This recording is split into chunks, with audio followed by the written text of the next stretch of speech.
Sur le podcast Apprendre à apprendre une langue, vous allez pouvoir écouter des interviews de polyglottes passionnés. Donc la passion, ça c'est sûr, ils l'ont tous en commun. Mais ce qui les différencie, ça va être leur méthode. Il n'y a pas de méthode universelle, de méthode d'apprentissage universelle, mais vous allez pouvoir, avec toutes ces interviews, vous enrichir de leurs expériences pour améliorer votre propre apprentissage. Pour ce 6e podcast, j'ai eu la chance d'échanger avec Stefano, un polyglotte italien capable de parler 12 langues. Et ce que j'ai beaucoup aimé avec Stefano, c'est vraiment, on sent la passion qui l'anime. Donc ensemble, on a parlé de la musicalité de la langue, du vocabulaire, comment faire pour augmenter son vocabulaire. Il nous a parlé du contexte. On a parlé de la grammaire également. Enfin voilà, on a abordé plein de sujets qui vont vraiment pouvoir vous aider dans votre propre apprentissage.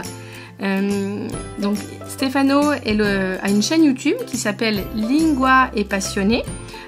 Donc sa chaîne est en italien, mais voilà, vous pourrez trouver des vidéos dans plusieurs langues où il donne des conseils sur l'apprentissage des langues et il le fait dans plusieurs langues différentes. Donc vous allez sûrement trouver celle qui vous correspond le plus pour profiter de ses conseils.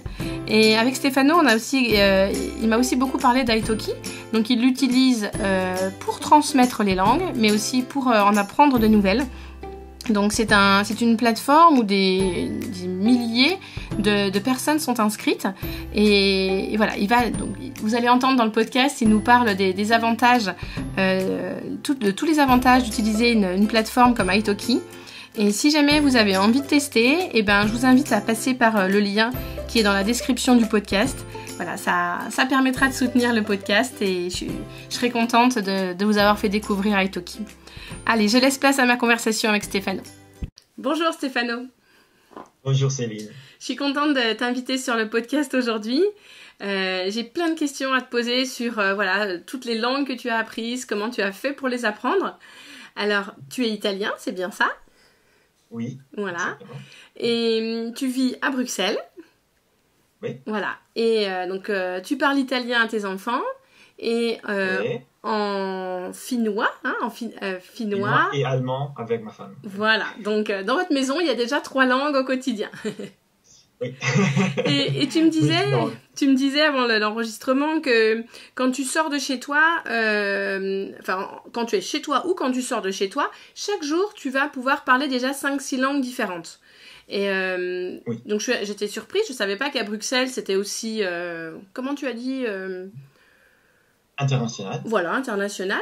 Est-ce que, justement, je me posais la question, quelqu'un qui maîtrise plein de langues, comment il peut faire pour trouver du temps pour les garder en mémoire? Parce que j'imagine que si on parle plus une langue, au bout d'un moment, on finit par l'oublier. Oui, c'est vrai.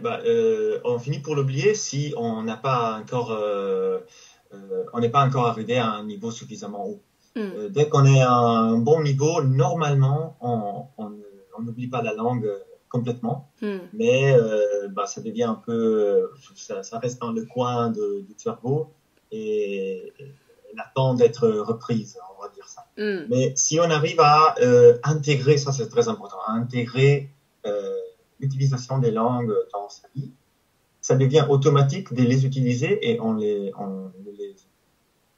Ouais. Et il faut aussi savoir que 10 minutes par jour sont suffisants pour maintenir, mais même pour apprendre une nouvelle langue, pour maintenir les langues qu'on parle déjà, mais aussi pour en apprendre Oui, mais si on consacre seulement 10 minutes par jour à l'apprentissage d'une nouvelle langue, j'imagine que ça va prendre beaucoup plus longtemps que si on y consacre 1 heure par jour. Une heure par jour, c'est l'idéal. C'est l'idéal. Mais parfois, c'est difficile de trouver une heure par jour dans une vie normale, pleine de travail, il y a le boulot, la famille, il y a aussi les autres hobbies, etc. Et donc, il y en a qui ne peuvent pas trouver une heure complète ou pas tous les jours, mais le message important, c'est on peut aussi se consacrer juste 10 minutes, 15 par jour, et on ne perd pas le train qui amène vers connaissance des langues. Ouais. Donc tu veux dire que même si on n'a pas... Certains jours on y consacre 1 heure, le jour où on est occupé, il vaut mieux 10 minutes que rien du tout pour la régularité. Exactement, oui, exactement. Il y a 1% est beaucoup, beaucoup mieux que 0. Oui, oui. Donc, même si on fait quelque chose, quelques petites choses, c'est beaucoup plus que 0. Si on ne fait rien, c'est mal. Si on fait quelque chose, ça a une valeur ajoutée beaucoup plus grande qu'on pense. Oui, oui. Et c'est vrai que 10 minutes par jour, même si c'est que 10 minutes, c'est pas énorme, bah sur une année, ça aura eu un impact vraiment important. Absolument, oui, absolument. Et c'est pas un sprint. Apprendre une langue, ce n'est pas une sprint de 100 mètres. C'est une marathon. Un marathon, il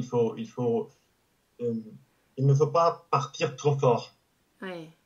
Il faut plutôt arriver à créer une dynamique, créer une habitude, un rythme. Et comme ça, l'apprentissage quotidien devient une chose automatique qu'il faut faire même comme boire de l'eau et qui ne prend pas trop d'efforts. Un peu d'effort, c'est bien. Trop d'efforts, ce n'est pas bien, c'est évident. Mais si on arrive à prendre son petit rythme, ça suffit. Oui. Tu vois, moi, quand j'ai un nouveau projet, j'ai un peu tendance à démarrer comme si je démarrais un sprint. J'adore cette métaphore parce que moi, je suis vraiment à fond dans le sprint à chaque fois. Et il y a 15 jours, je me suis rendu compte, à force d'écouter des audiolivres en anglais, mais à un moment, j'avais plus envie et j'avais l'impression que ça avait saturé mon cerveau. Et j'étais fatiguée, mais vraiment une fatigue, besoin d'aller dormir, tu vois, et j'avais plus envie. Donc le lendemain, j'ai pas écouté du tout mon audiolivre, parce que j'avais l'impression que c'était trop, ça m'avait rempli le cerveau, quoi. Oui, si on fait trop, on arrête, parce qu'on n'arrive pas à maintenir le rythme. Il faut que le rythme soit faisable. Oui, dans la durée, réalisable dans la durée, quoi. Dans la durée, exactement. Parce que sinon, sur la durée, c'est dur. Oui. C'est pour ça, là, je me suis un peu calmée, j'ai un peu ralenti pour justement tenir sur la durée, parce que je me suis lancée comme challenge de parler couramment anglais dans 1 an. Et donc voilà, j'ai pris un jour ou 2 de repos après cet épisode, et puis et du coup maintenant, j'écoute peut-être une demi-heure par jour, mais pas plus, parce que au bout d'une demi-heure, je fatigue. Et tu vois, par exemple, hier, je parlais à ma copine irlandaise en anglais. Et au début, on a commencé ces conversations, c'était sympa, elle m'avait dit, allez, on se fait 3/4 d'heure par semaine, et comme ça, tu peux t'entraîner à parler. Mais on est déjà amis, hein, mais donc tu vois, on parlait d'un peu de tout, de plein de choses. Et là, en fait, on a commencé un projet toutes les deux. Donc finalement, on s'est pas arrêté à 45 minutes pile, tu vois, ça faisait au moins 1h10 qu'on discutait. Et j'ai senti en fait que je pouvais plus, je ne trouvais plus mes mots, ça m'a épuisée. Est-ce que c'est normal ça au début de l'apprentissage d'être vite fatigable? Oui, absolument, parce que le cerveau fait des grands efforts et aussi quand on est fatigué, on n'arrive pas à parler ou à utiliser la langue de la même façon quand on est bien. Et donc, ça cause aussi des frustrations, n'est-ce pas? Donc, c'est mieux vraiment de consacrer une partie, pas trop du temps, et ça n'a que des effets positifs. Bon, là, je donnais l'exemple d'1 heure. Il ne faut pas penser que le plus que je fais, le mieux, ce n'est pas toujours vrai. Oui. Après, là, je parlais d'1 heure parce que j'arrive déjà vraiment à m'exprimer. Mais quelqu'un qui débute, ça va peut-être être que 5-10 minutes au début. Parler avec quelqu'un que 5-10 minutes. Oui, bien sûr. Et qu'est-ce que tu en penses, ça, justement, il y a des polyglottes qui conseillent, quand on apprend une nouvelle langue, de lancer vraiment dans le bain dès le début et parler. Parce que souvent, tu sais, on apprend une langue à l'école de manière formelle, on fait les examens, mais on n'est pas capable d'avoir une conversation dans la langue. Et est-ce que tu te penses, toi, est-ce que c'est comme ça, toi, que déjà pour toi, est-ce que ça fonctionne de parler directement, même quand tu débutes l'apprentissage d'une nouvelle langue? Moi, je parle directement quand je commence l'apprentissage d'une nouvelle langue, mais avec moi-même. Donc, je parle à moi-même. Je ne commence pas le premier jour à parler avec quelqu'un parce que cette personne, la pauvre, qui doit écouter juste des choses comme allô, ça va, je suis Stéphano et je vis à Bruxelles, c'est ça. Il n'y a pas une vraie conversation qui naît. Oui. Et donc, c'est plutôt, moi je fais le soliloque. Je trouve que le monologue, hein, parler à soi-même, c'est super. Ça ne coûte rien et ça te permet de commencer à utiliser la langue et à prononcer, à habituer ta bouche, ton cerveau à utiliser la langue et à former les sons. C'est très important. Ouais. Donc, parler, oui, mais pas nécessairement avec quelqu'un d'autre. Après 2-3 mois, normalement, je prends mes premiers heures de langue en ligne avec un tuteur pour commencer à mettre en pratique ce que j'ai appris jusqu'à là-bas. Mais ça prend normalement 2-3 mois avant d'avoir une première conversation parce que je veux que dès la première conversation, la conversation puisse être avoir un sens. Oui. Et ne pas être seulement moi j'habite ici et tu habites là-bas. Tu vois? Oui, pouvoir échanger vraiment sur plusieurs sujets. Oui, quoi. Avoir un échange humain avec quelqu'un, mes intérêts, connaître les intérêts de l'autre personne avec sincérité. Ouais. Et quand tu te parles, enfin, se parler dans la tête, enfin, se parler à soi-même, parce que ça peut être à voix haute ou à voix basse, c'est ça peut être les deux. Tu peux répéter? Quand tu te parles à toi-même, tu te parles dans ta tête ou à voix haute? À voix haute, oui. Ah oui. À voix haute. Tu peux faire les deux, oui, tu peux faire les deux, mais si tu peux, c'est mieux de faire à voix haute. Parce que c'est là-bas que la production, la vraie production de la langue a lieu. Oui. C'est dans la bouche, avec la... Oui, pour les muscles de la bouche, positionner la langue. Voilà. Parce que si on le fait dans la tête, ce n'est pas la même chose. Parfois, tu dois le faire parce que tu as d'autres personnes à la maison et tu n'arrives pas... Oui. C'est un peu bizarre de parler en tant que quand les autres sont aussi présents. Oui. Ça, je le comprends. Mais si tu es tout seul à la maison... Oui, c'est mieux de le faire à voix haute. Et donc moi, je l'ai fait un petit peu. Bon, c'était dans ma tête parce que j'étais pas seule, alors je le fais dans ma tête. Et ça m'a permis de réaliser que sur des petites choses simples du quotidien, il me manquait des mots.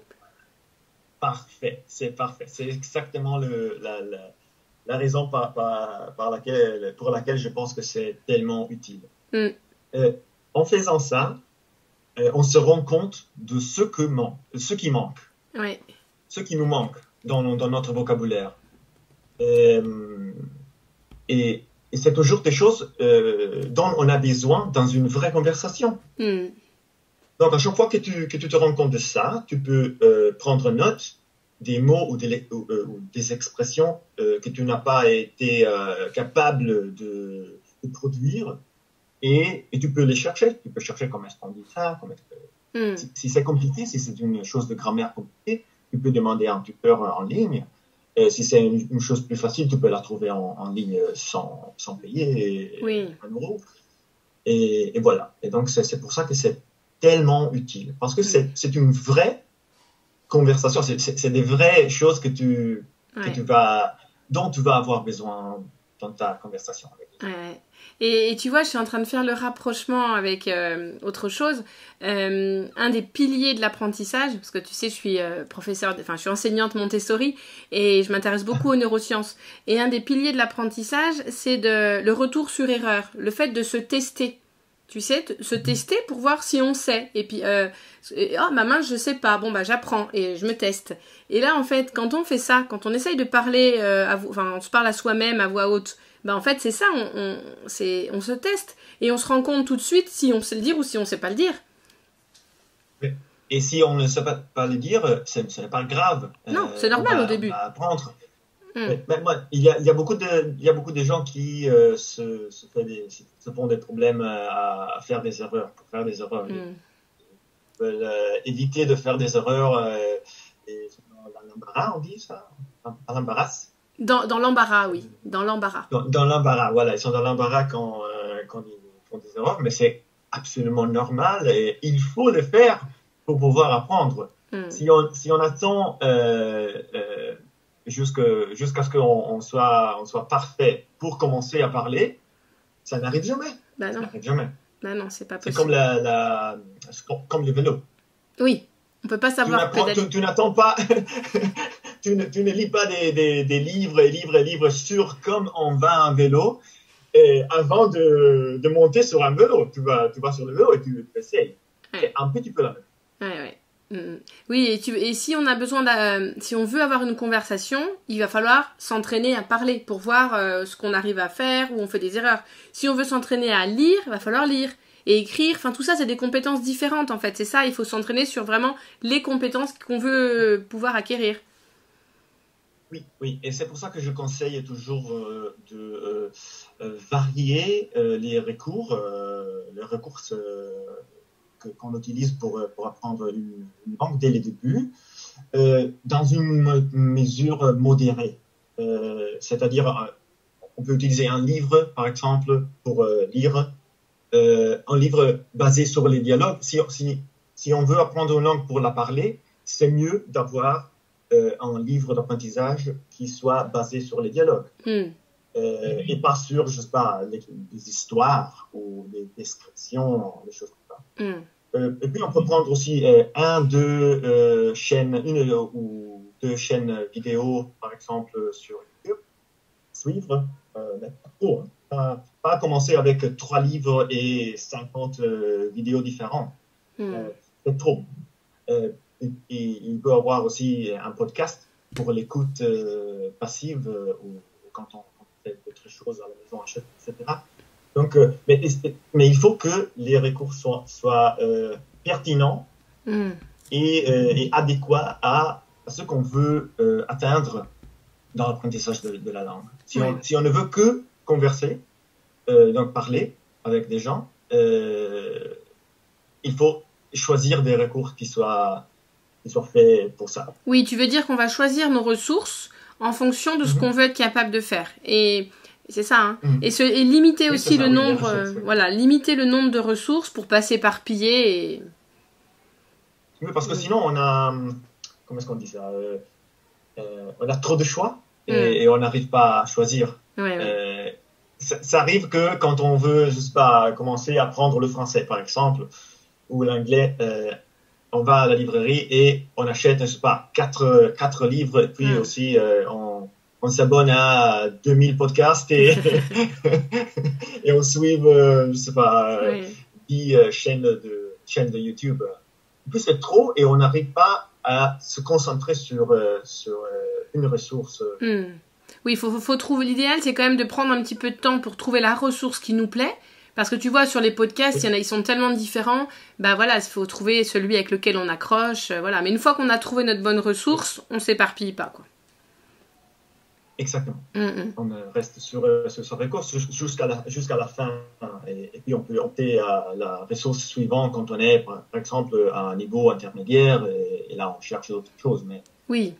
Les ressources vont aussi changer en fonction de nos progrès. Absolument, oui. Ah oui.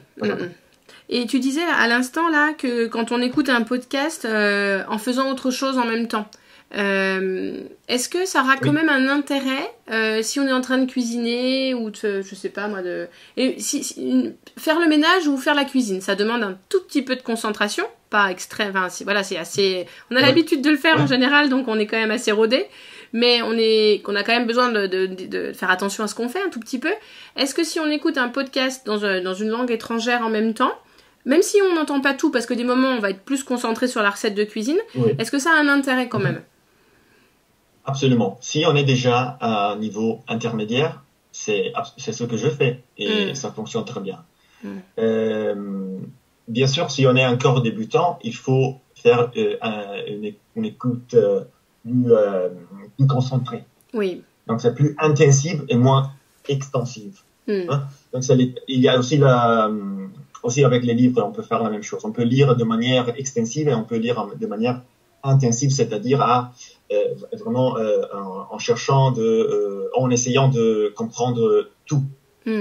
Ou bien juste lire pour le plaisir et pour voir combien on comprend de l'histoire. La même chose pour les podcasts et pour l'écoute.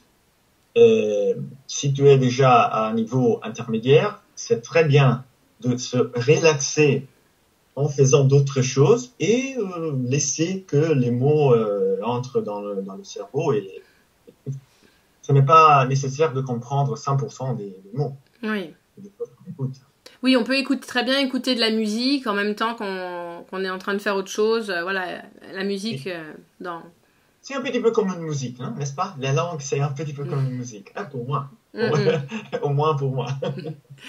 J'ai découvert ça aussi avec Susanna. Je ne sais pas si tu la connais. Elle a écrit un livre, Language is Music. Donc la langue, c'est de la musique. Non, tu la connais pas. Et justement, voilà, j'ai découvert ça. D'accord. Et juste, je voulais t'en parler, là, c'était la question suivante, sur les sons. Parce que tu as parlé de l'importance des sons de la langue.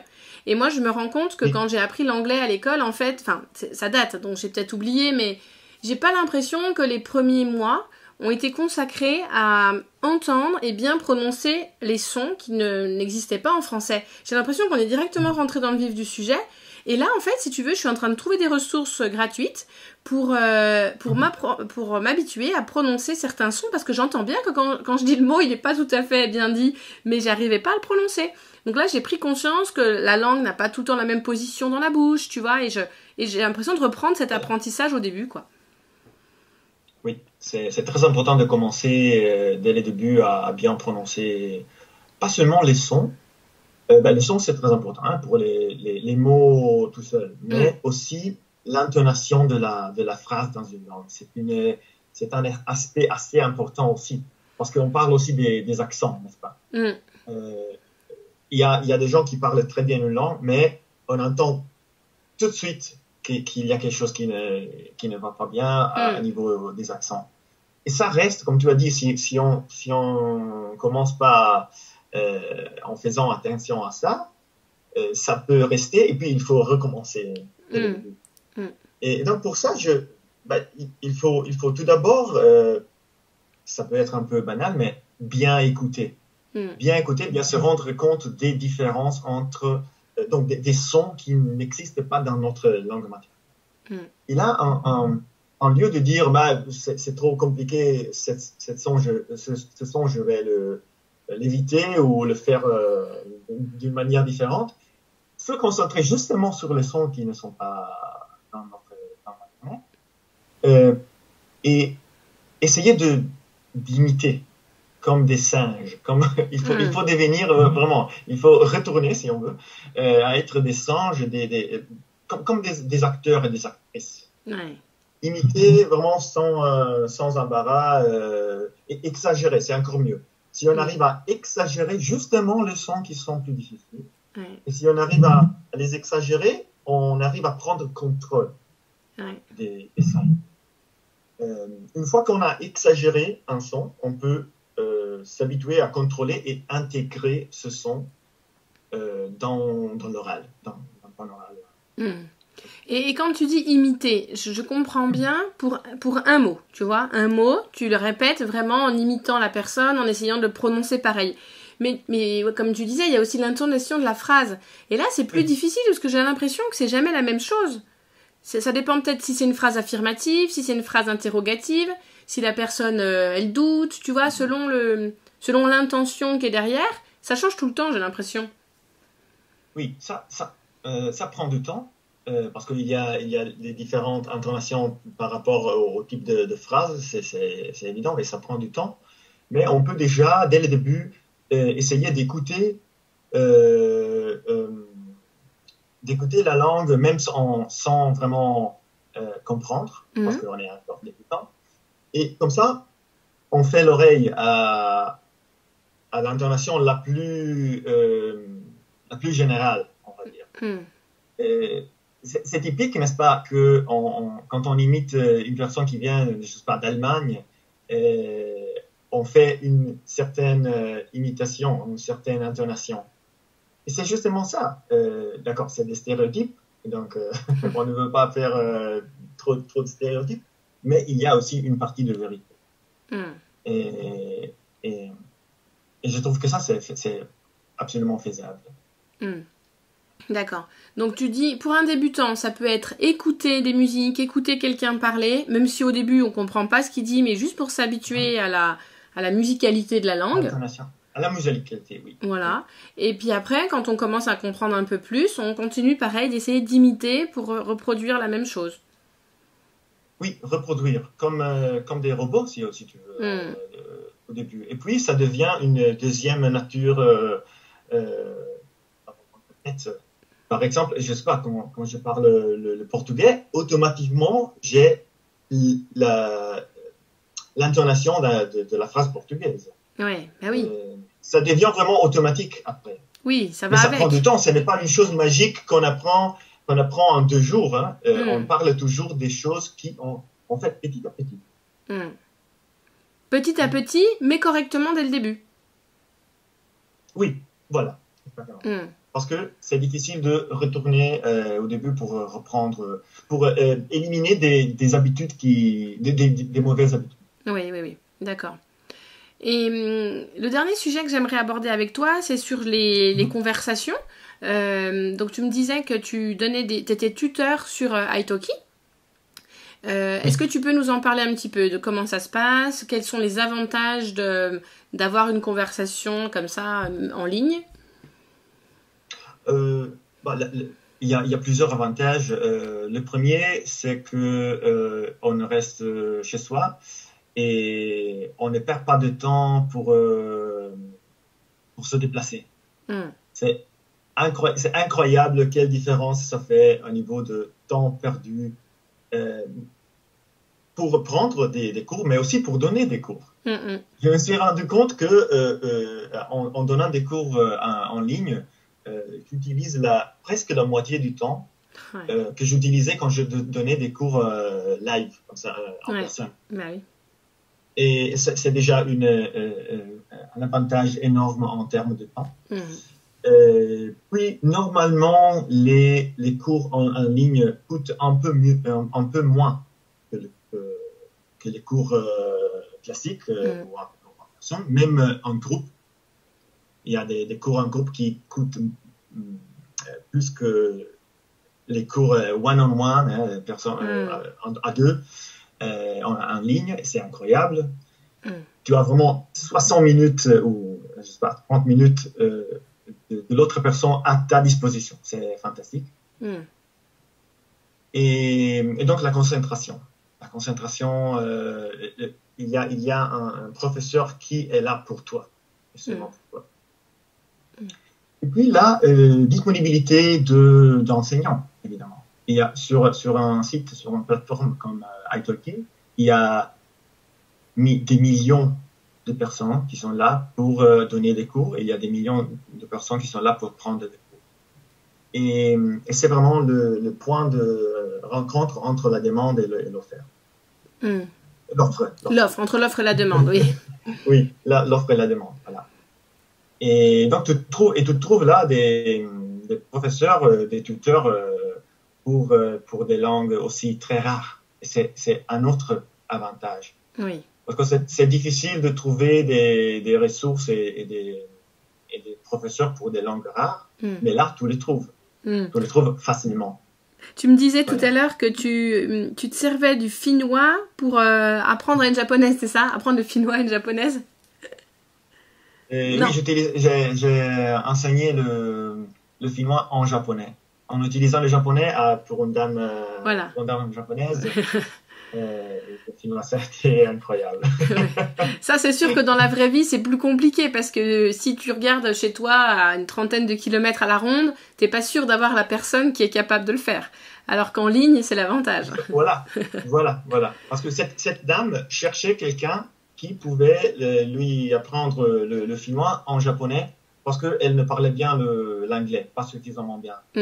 Et elle m'a trouvé assez facilement sur italki. Et n'est-ce pas comme elle aurait pu faire sans Internet et sans une plateforme comme iTalki. Oui. Et comment j'aurais aimé aussi qu'on parle du statut de l'erreur. Quand tu es en conversation, quand toi tu es le tuteur et que veux apprendre une langue à quelqu'un, comment tu fais quand la personne se trompe? Est-ce que tu l'interromps? Est-ce que tu coupes la conversation? Ou est-ce que tu lui redis après par écrit, on dit pas comme ça, mais on dit comme ça? Voilà, non, l'interruption, c'est pas une bonne idée. Je laisse toujours terminer au moins la phrase, encore mieux le pensée. La pensée, ouais. L'idée, oui. Parce que l'interruption te déstabilise, déstabilise l'étudiant, et je veux que et c'est plus important d'arriver à compléter l'idée qu'on a dans la tête, dans la langue étrangère.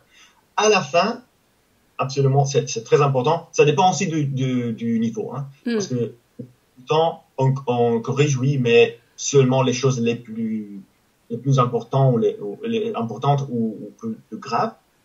Mais déjà à partir de l'intermédiaire et encore plus avancé, on va faire vraiment, on va corriger vraiment les virgules. Les petits détails. Mais les détails, voilà. Mais tout ça à la fin de l'idée, quand l'idée a été prise. Et expliquer. Enfin, oui, quand elle a fini de parler. En fait, quand elle a fini de parler, tu lui. Voilà.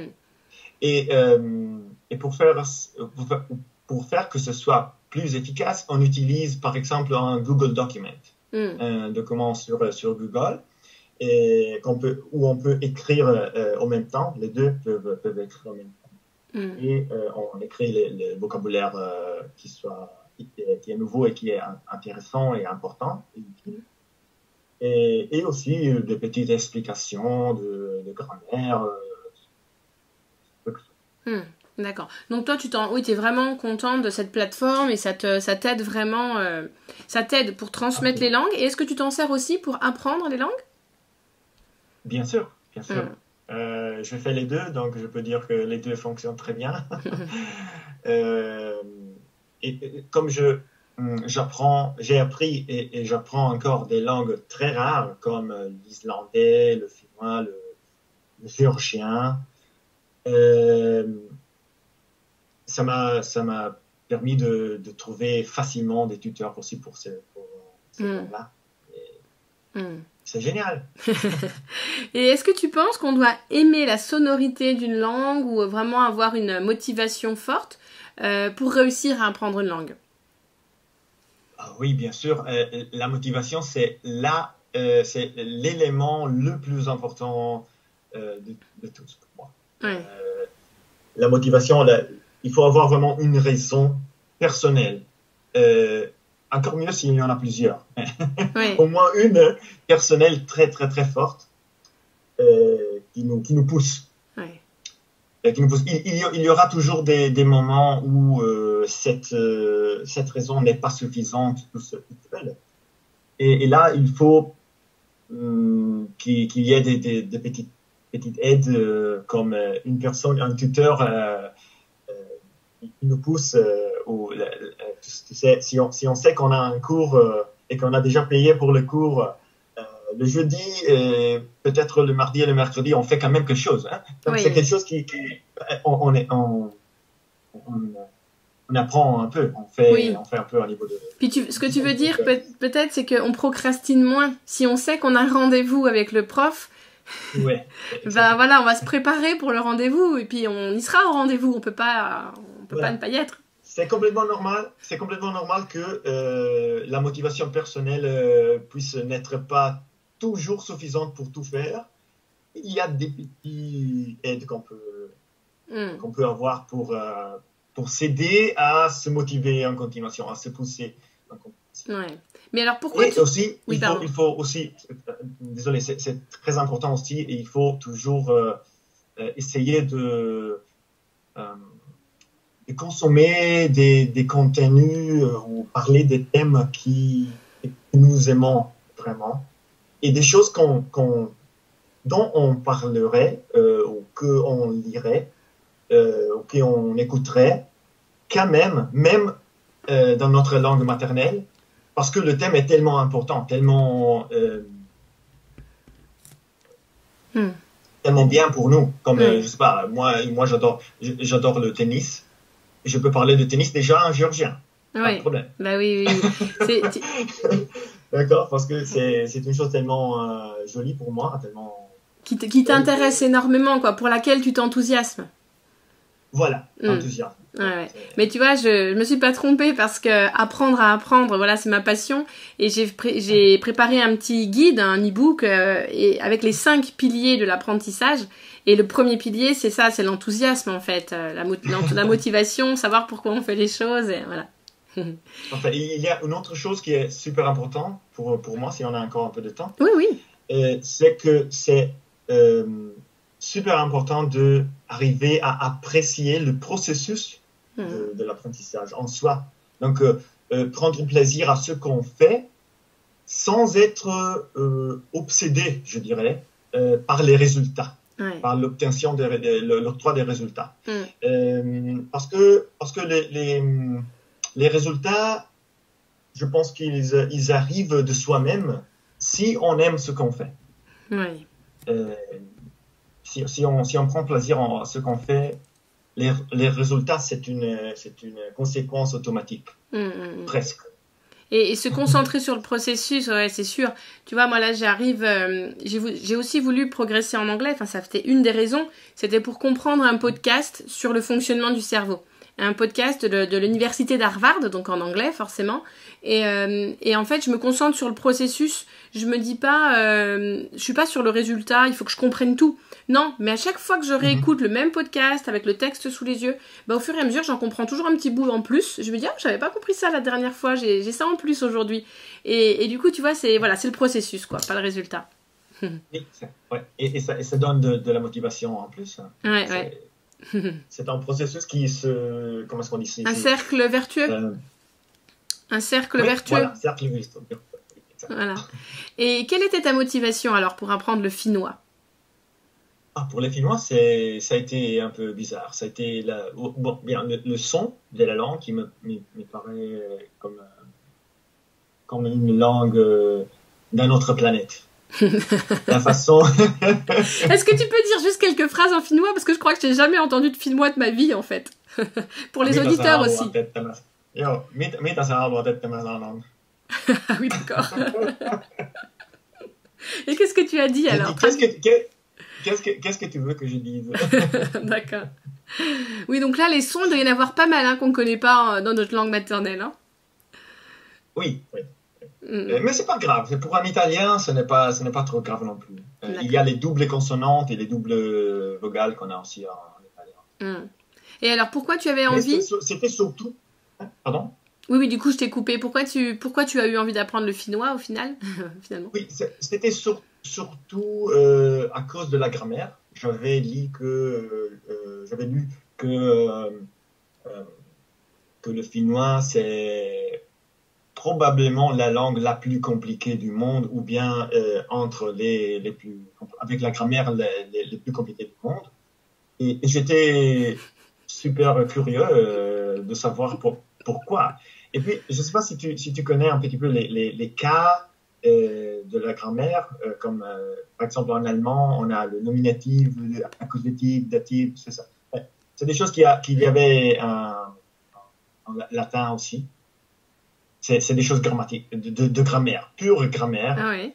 Et le latin a 6 cas, l'allemand on a 4. Il y a des langues les langues slaves ont 6 ou 7. Et le finnois en a 15. D'accord. Alors là, je me suis demandé, mais comment est-ce que c'est possible avoir besoin de 15... Comment une langue avec 15 cas puisse fonctionner. Et là, je me suis lancé sur la grammaire en sachant que jamais aussi le son de la langue. Donc, c'était une double... je sais pas comment dire, double raison pour commencer à l'apprendre. Et là, je suis tombé complètement amoureux. De la langue, pas de ta femme. De la langue, le début de la langue, oui. Et finalement, ça tombait bien, puisqu'après, tu as rencontré une Finlandaise. Oui, oui, après 7-8 mois. Oui, et le fait que je parlais un petit peu de finnois a sans doute aidé. M'a aidé à avoir succès. Voilà. D'accord. Oui, donc pour toi, on Donc doit apprenez vraiment... des langues, les gens. Apprenez des langues, les amis. Bon, après, on n'est peut-être pas obligé d'en apprendre 8 ou 9. Une, ça peut suffire aussi pour commencer. Oui, ça peut suffire, absolument. Tout dépend de notre motivation. Voilà. Tout dépend pourquoi on le fait. Eh bien, merci beaucoup, Stéphano. Ah oui, juste une dernière petite question. Tu as dit que tu aimais beaucoup la grammaire. Et donc toi, j'imagine que quand tu commences à apprendre une langue, si tu aimes ça, tu fonces dedans directement. Oui, tu commences par... Enfin, voilà, ça ne te rebute pas, du coup, la grammaire, si tu aimes ça. Donc, tu t'en sers dès le début. Ça dépend de la langue, en fait. Ah. Normalement, si, ça peut être si c'est une langue dont la grammaire est intéressante, probablement je commence par là. Mais par exemple, pour le chinois, il n'y a pas vraiment une vraie grammaire dans la langue chinoise. Là, il y a d'autres choses qui sont très intéressantes. Et là, j'ai commencé d'une façon complètement différente. J'ai commencé par la prononciation, parce qu'il y a des tons, les différents tons. Donc, le même mot, si prononcé d'une certaine manière, a une signification. Et si on la prononce d'une manière différente, on dit quelque chose de différent. Ah oui, d'accord. Mais c'est le même mot. Et donc, là, ça, c'était l'aspect le plus intéressant pour moi. Et c'est là que j'ai commencé. Donc, tu vois, il n'y a pas vraiment la méthode parfaite. Il n'y a pas il n'y a pas de méthode universelle, quoi. Une méthode, oui. Il n'y a pas de méthode universelle. Et ça dépend de la langue, ça dépend aussi de la personne, de chacun de nous. Mais il y a des choses qui, normalement, fonctionnent mieux que d'autres. Oui, c'est ça. Il faut réussir à trouver... Oui, on a parlé de ça. Oui, il faut réussir à trouver pour soi ce qui fonctionne le mieux, quoi. Oui. Voilà. Et si on n'aime pas la grammaire, si on a des mauvais souvenirs de la grammaire, on peut très bien commencer à apprendre une langue sans trop se préoccuper de la grammaire et attendre quelques mois avant d'y aller. Absolument. Ça, c'est mon conseil. De ne pas se faire trop de problèmes avec la grammaire au début. Même aux gens qui apprennent l'italien avec moi, je lui dis, n'apprenez pas le subjonctif au début. C'est mieux de parler sans utiliser le subjonctif, qui s'appelle congiuntivo en italien, et de commencer à l'apprendre quand on a déjà atteint un niveau intermédiaire. Parce que sinon, c'est trop de grammaire et ça nous empêche d'utiliser la langue d'une façon plus relaxée, plus à l'aise. En étant à l'aise. D'accord. Et puis la grammaire, ça peut être aussi amusant. On peut aussi apprendre ça d'une manière un peu... Enfin, pas comme à l'école, tu sais, on fait l'exercice, on peut apprendre la grammaire d'une façon amusante aussi, non? Oui, on peut utiliser des couleurs, on peut se faire des images. Et il faut essayer de faire des associations. Le plus possible, faire des associations. Pas seulement écouter, pas seulement écrire, mais tous ensemble avec des images, des sentiments, des sensations. Normalement, on apprend plus facilement des expressions et des mots qu'on a rencontrés pour la première fois dans une certaine situation, avec des personnes qu'on aime. Et quand on s'est amusé, une soirée, en Allemagne, en buvant de la bière, on a entendu une expression et cette expression-là est restée toujours. C'est parce que notre cerveau fait des associations. Et le plus qu'on a, le mieux. Et il y a une histoire d'émotion aussi, je pense. Si on ressent une émotion, voilà, on s'en rappellera plus que si on était tout seul en train de s'ennuyer avec son livre de grammaire à la maison, quoi. Voilà, donc les listes de vocabulaire sur un papier blanc, c'est non. Non. On ne peut pas le faire, on ne peut pas apprendre comme ça. Hein. C'est vrai, parce que moi je le fais quand même et ça m'aide bien, hein, regarde, toutes mes listes. Waouh, mais sans contexte, et il faut un contexte hein, pour que ce soit plus efficace, tu as besoin de plus de contexte. Ouais, mais alors tu vois, je vais te demander ton avis, et puis comme ça les auditeurs pourront en profiter. En fait, quand j'écoute une vidéo sur un sujet qui m'intéresse, sur Coursera par exemple, tu sais, c'est un site où il y a plein de MOOC gratuits. Donc j'ai choisi un sujet qui m'intéresse et j'écoute la vidéo est en anglais, les sous-titres aussi. Et en fait, quand c'est une phrase que j'aimerais mémoriser ou que j'avais pas trop compris, tu vois, que je connaissais pas, et ben du coup je l'écris, je me fais ma petite liste. Et régulièrement, je me teste pour voir si je m'en rappelle. Donc le jour 1, le jour 4, le jour 9, le jour 16, le jour 25, tu sais, avec l'espacement, j'espace au fur et à mesure. Oui. Et pour aller que ça rentre pour que ça rentre dans la mémoire à long terme. Et du coup, il y a un contexte parce que c'est des phrases que j'ai entendues dans ma vidéo, dans mon cours. Et tu viens de dire une phrase. Donc déjà, la phrase est déjà un contexte pour le mot. C'est ça que je veux dire. Le mot doit être appris à travers de la phrase. Ouais. Et pas tout seul sur une feuille de papier blanche. Donc une petite étiquette comme ça, juste pour se rappeler d'un mot, avec comme une flashcard en français d'un côté, en anglais de l'autre, ça non alors. J'utilise les flashcards aussi. J'utilise les flashcards aussi, mais toujours avec une phrase. D'accord. Donc il y a le mot tout seul, mais au-dessous, il y a aussi une phrase qui contient ce mot. Pour redonner du contexte. Voilà. Donc tu peux faire le jeu de te rappeler seulement du mot, si tu veux. Si c'est assez facile, tu sais que tu le connais. Mais la phrase t'aide à mieux te rappeler ce mot-là. C'est parce que la phrase est déjà un contexte. Ouais. Ouais. Et le thème est un contexte encore plus ample, plus grand. Et ça aide encore plus. Mais tu vois, mes listes, je les fais quand j'écoute mes vidéos sur Coursera, mais aussi quand j'ai des conversations comme ça, en anglais avec mes deux amis. Je note certaines fois des phrases ou des mots.